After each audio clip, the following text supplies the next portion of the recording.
This does not feel like a war that's de-escalating. Whoa!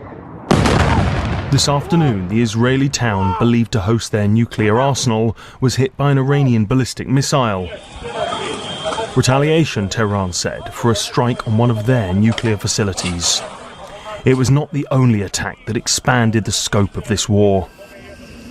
Iran fired 2 ballistic missiles at the UK-US base on Diego Garcia, around 2,400 miles from the Iranian coast. Although neither hit their target, it is far further than their missiles were thought to be able to reach.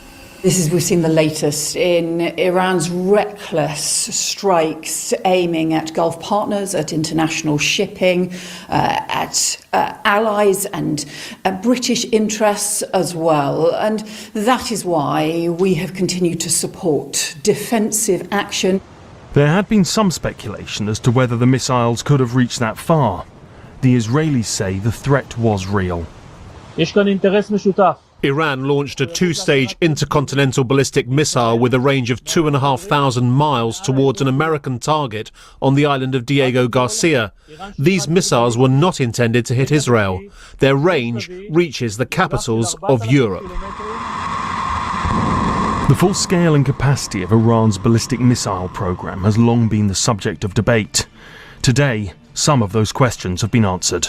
It shows that the radius of action Iran has is much bigger than people thought. It brings potentially European cities into target range, unlikely as I think that is at the moment.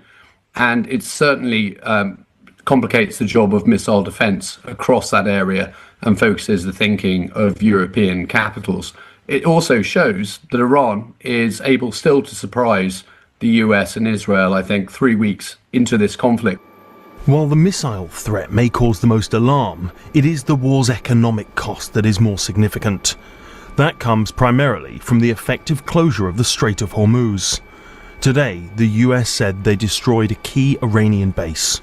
We not only took out the facility, but also destroyed intelligence support sites and missile radar relays that were used to monitor ship movements. Iran's ability to threaten freedom of navigation in and around the Strait of Hormuz is degraded as a result. But Iran says it's not just military targets the US and Israel are striking. This was the port of Bushehr, near the strategically important Kharg Island. Donald Trump has repeatedly said that Iran's military has been all but destroyed and that he may soon call an end to this war. But today's development suggests that Iran has no intention of letting Donald Trump declare a quick victory. Joe Inwood, BBC News. Well, as we heard, the US said there Iran's ability